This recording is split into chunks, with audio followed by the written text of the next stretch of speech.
Welcome to Deepmala entertainment. Well friends, Rubina दिलाइक, जी हाँ, जो कि बिग बॉस 14 की विनर रही हैं, अभी अभी तरोताज़ा बाहर निकली हैं। जी हाँ, लेकिन उसके बाद ऐसी क्या ज़रूरत पड़ जाती है कि सिद्धार्थ शुक्ला का नाम लेना पड़ जाता है अपने इंटरव्यू में। जी हाँ, उस इस बात को क्या वो अपनी बेबाकी कहती हैं, क्या इस बात को वो अपने लिए स्टैंड लेना कहती हैं, या क्या इस बात को वो सच का साथ देना कहती हैं, ये तो आप इंटरव्यू को सुनने के बाद ही बताइएगा। और साथ में हम भी आपको बताएंगे कि भाई क्या सोचती है पब्लिक इस बारे में, कि क्या करना चाहा रूबीना ने ये सब कुछ कहकर। जी हाँ, बिग बॉस 14 की विनर ने बिग बॉस 13 के विनर के बारे में ये कहा, जो कि सीनियर्स के रूप में बिग बॉस 14 के घर में गए थे। अब रूबीना दिलाइक इंटरव्यू देती हैं। इंटरव्यू में सिद्धार्थ शुक्ला के बारे में ये कहती है, इंटरव्यू रूबीना का, बातें सिद्धार्थ की, और उसके बाद एक तंज भी। अब यहाँ पर रूबीना दिलाइक ये कह देती हैं, जो कि हमेशा ये कहती नजर आती थी कि भाई मैं सच के साथ खड़ी होती हूँ, मैं ऐसी बात करती हूँ जिनका कोई लॉजिक होता है, जिनका कोई मतलब होता है। लेकिन यहाँ पर कहीं ना कहीं रूबीना इन लॉजिकल बातें करती हुई नजर आती हैं और कहती हैं कि भाई सिद्धार्थ शुक्ला, आपको याद है कि घर में एक टास्क हुआ था जहां पर जैस्मीन और निकी तंबोली आमने सामने थे, बॉल से रिलेटेड समथिंग कुछ टास्क था, और दोनों आमने सामने थे। उस दौरान तीनों सीनियर्स घर के अंदर थे। अब वहां पर कोई भी फैसला नहीं निकल पाता है कि जैस्मीन विनर है या निकी तंबोली विनर है। ऐसे में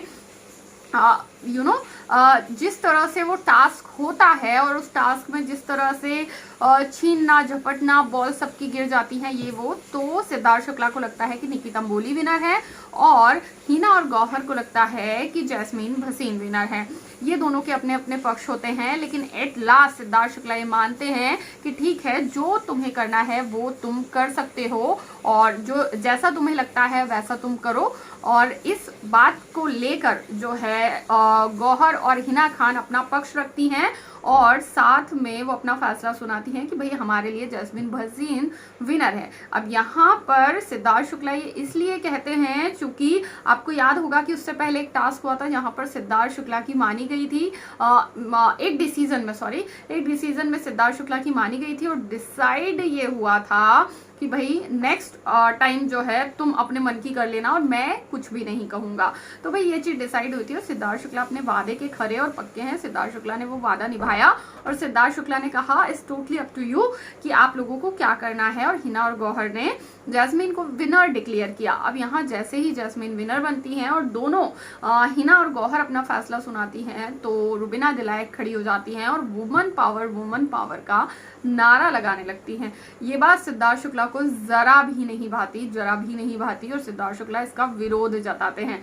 इसी बात को लेकर यहाँ पर रूबीना दिलाइक ने जिक्र किया और ये कहा कि भाई वुमन पावर एक तो कहा गया, वो चीज सिद्धार्थ शुक्ला को हजम नहीं हुई। पहली बात, वुमन पावर सिद्धार्थ शुक्ला को हजम नहीं हुई, जबकि वो घर में खुद 3 औरतों के बीच में रहते हैं और उन्होंने अपने इंटरव्यू में खुद, हम आपको ये चीजें क्लियर कर रहे हैं, बता रहे हैं, साइड किसी का नहीं ले रहे हैं, कि वो 3 औरतों के बीच में रहते हैं और उन्होंने हमेशा कहा है कि मेरे ऊपर मेरी बहनों का साया रहा है और मैं अपनी बहनों की छत्र छाया में बड़ा हुआ हूँ, तो मुझे बहुत अच्छे से पता है कि एक वुमन की किस तरह से रिस्पेक्ट की जाती है, किस तरह से उसे इज्जत दी जाती है या किस तरह से उसे पैम्पर किया जाता है। तो मुझ में वो चीज़ें बहुत आई हैं क्योंकि मैं अपनी 2 बड़ी बहनों की छाया में बड़ा हुआ हूँ। और ये बात डेफिनेटली होती है कि आपके घर में 2 बड़ी बहनें हैं जो आपसे एज में अच्छा खासा डिफरेंस रखती हैं और आप छोटे हैं, तो कहीं ना कहीं जो है उनका आपके ऊपर एक प्रभाव होगा, जिससे आप जिस तरह का वो आपको चीजें सिखाएंगी या लड़कियों से लेकर वुमन से लेकर किस तरह की आपको उन बातें करनी है या किस तरह से इज्जत देनी है या किस तरह से पैम्परिंग फील होता है, ये सारा आपके अंदर आएगा, जो कि सिद्धार्थ शुक्ला के अंदर भी आया, उन्होंने एक्सेप्ट किया। तो यहाँ पर ये बात तो बिल्कुल गलत साबित होती है कि सिद्धार्थ शुक्ला को वुमन पावर का नारा अच्छा नहीं लगा।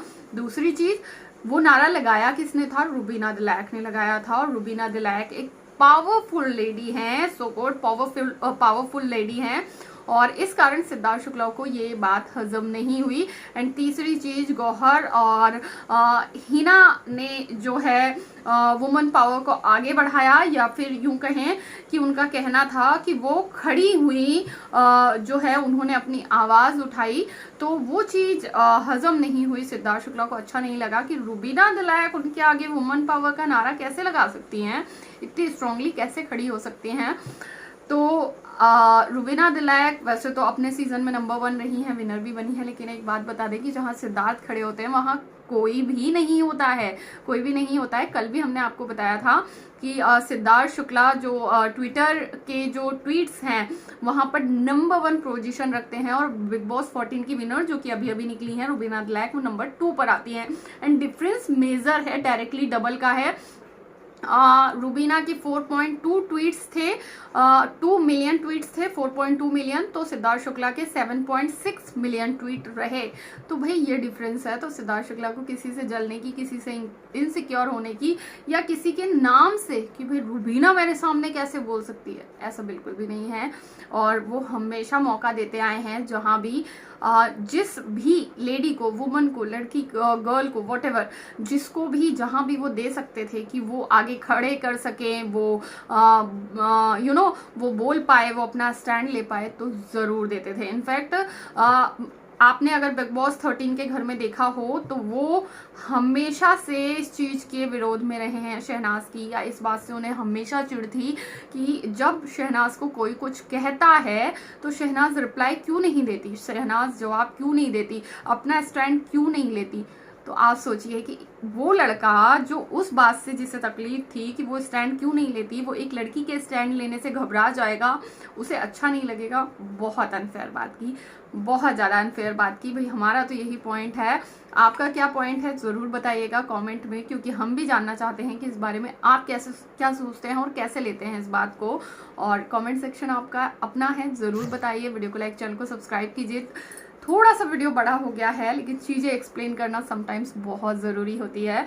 और अगर ये वीडियो आपको पसंद आया है तो चैनल को सब्सक्राइब किए बगैर मत जाइएगा, आगे भी ऐसी इन्फॉर्मेशन आपको मिलती रहेंगी। Till then bye bye.